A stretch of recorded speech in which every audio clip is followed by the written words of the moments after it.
One gift that God has given me, the love of books, the golden key that opens an enchanting door to worlds I never knew before. A world of imagination that carried me from pole to pole within a twinkling eye and back again. As a boy, I traveled to places impossible for me to see, and yet my bookshelf made them real to me. The world of my bookshelf, I'll remember it always. This is The Bookshelf. Adaptations of favorite Christian children's literature. Stories brought to life by The Bookshelf. The Department of Broadcasting of the Moody Bible Institute bring you the first in a 15-chapter series of The Prairie Princess, created by Margret and freely adapted for radio by Phyllis Fox. The Prairie Princess is the story of the intense joys, disappointments, and personal spiritual growth of the lives of the Scott family, as told by the youngest girl, Sarah Naomi Scott, the Prairie Princess.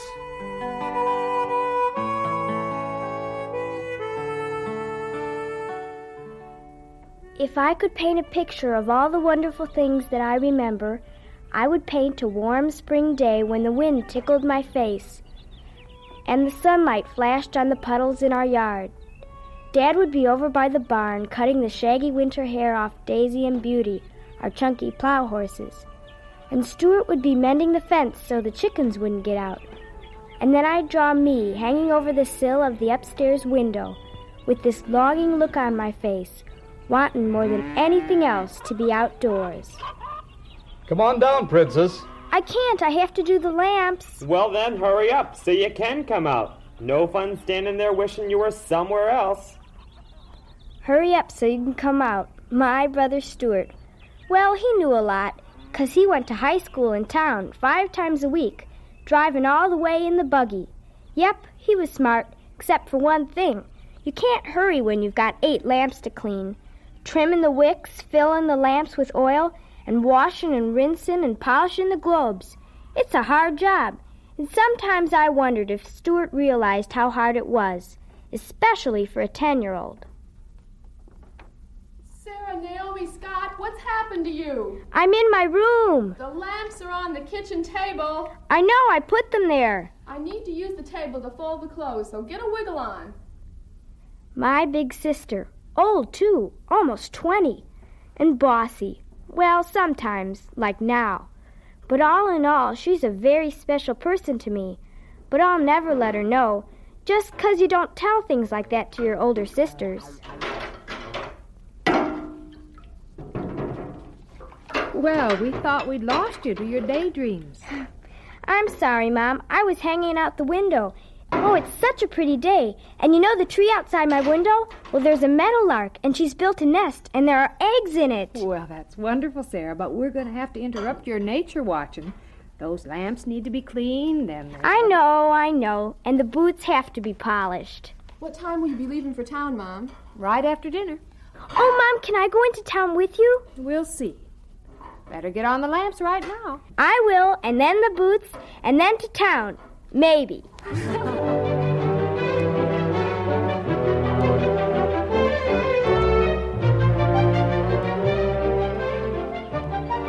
Well, look at our busy bootblack. I'm almost finished, and then maybe I can go to town. What do you mean, maybe? Well, Mom said we'll see, and you know what that means. Oh, yes. Sometimes it means yes. And sometimes it means no. But you won't find out until the very last minute. Right. Well, why don't I help you out? Just hand me a rag and I'll help finish the last pair. Oh, Stuart, you're the best brother in the whole world. You know, Princess, you're right.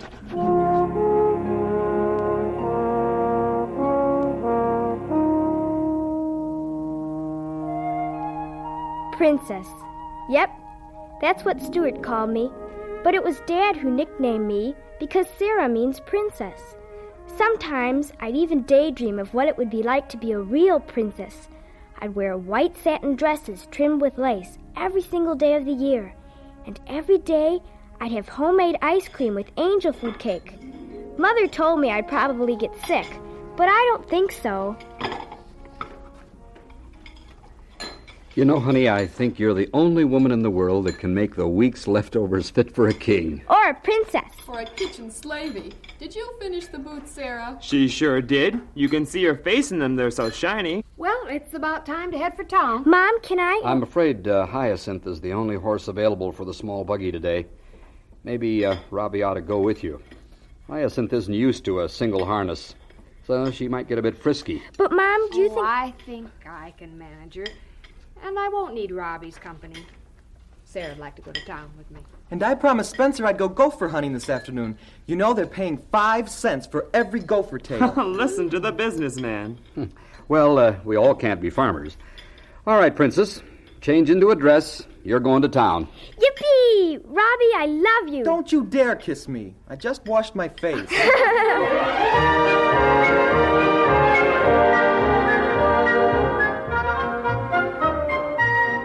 If I could paint a picture of Robbie's face just then, I don't know why he never liked to be kissed, but boys are funny that way. But it didn't matter. I was going to town, riding right beside Mom in the buggy. We trotted past the Slocum place and the Darnley farm. We drove into town and went over to the post office, where Miss Hetty Burdock, the postmistress, had some interesting news.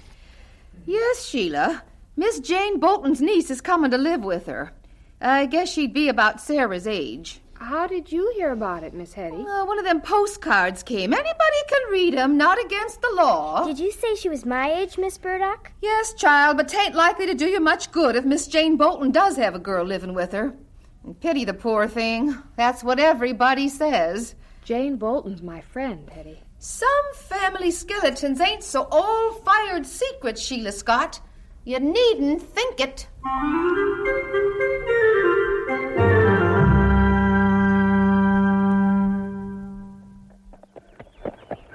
Penny for your thoughts, Sarah. Well, I was thinking about what Miss Hetty said, and what you said. You said you were Aunt Jane's friend. I am. I was, and I am. I always will be. What happened can't change that. But what happened, Mother? Why isn't Aunt Jane your friend? I'm not sure.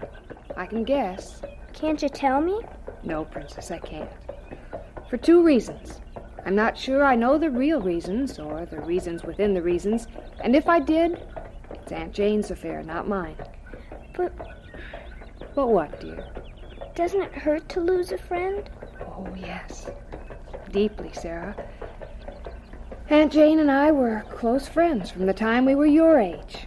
My father was poor, hers well-to-do. That never made the slightest difference. We were inseparable. Some people thought she was stuck-up. Well, if she had one fault in my eyes, it was that she sometimes found it hard to forgive people. Not me, though. She was never anything but warm and generous toward me. And then? Well, when the break came, I was hurt. At first. I'd done her no wrong that I knew of. Then I went to her to try to make things right. It's no use. She refused to see me or to speak to me. So I asked God to show me a way to show her that I loved her just the same. Did he? I think he did. Sometimes we face situations that we can't help, except by prayer. There's always prayer for a Christian. It's a wonderful life when you're a Christian, a wonderful life. You know, Sarah,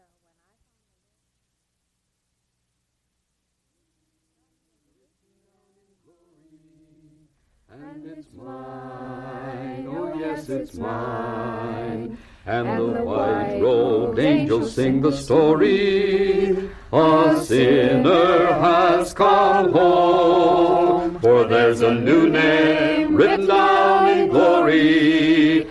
And it's mine, oh yes, it's mine. With my sins forgiven, I am bound for heaven, never more to roam.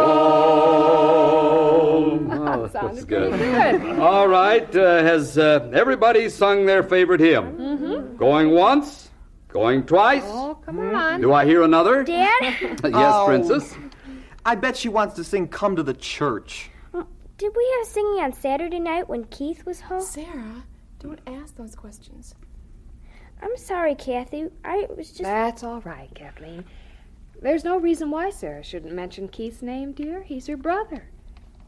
Yes, we had singing then, too.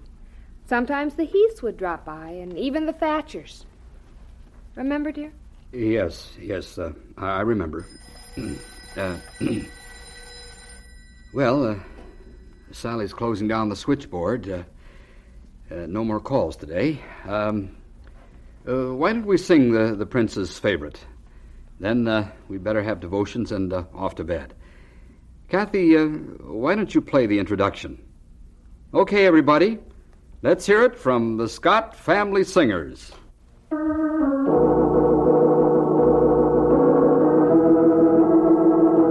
Come to the church in the wildwood, oh, come to the church in the dale.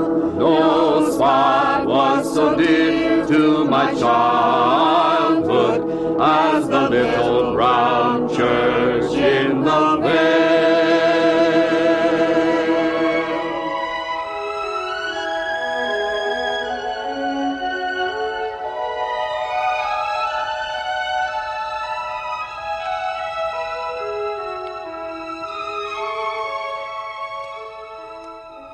It's been a big day for you, Princess.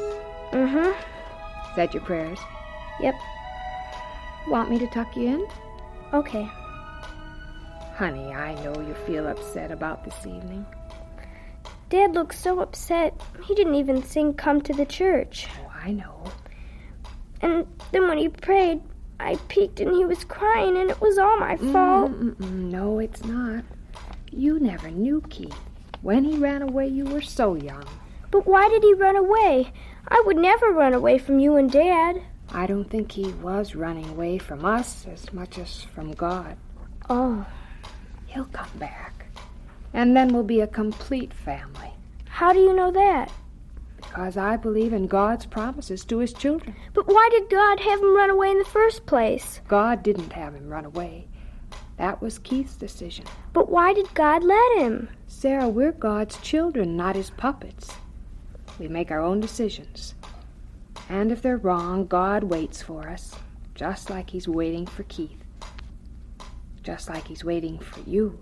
What do you mean? You know what I mean. You've never really made a personal decision about what you think about Jesus. All the praying and church-going has been because of us, and not because you wanted to. I'm sleepy, Mom. Of course, baby. Sleep well. And remember, your dad and I love you very much. And Jesus loves you with an even greater love. If I could paint a picture of my mother's face, she was so beautiful, but what she said, oh, that cut deep in me. I knew what she meant, but it was hard, and I wasn't ready. I wasn't going to run away like Keith, but I just wasn't ready. This has been the first in a 15-chapter series of The Prairie Princess, created by Margret Epp and freely adapted for radio by Phyllis Fox. Join us next time as we bring you the second chapter of The Prairie Princess.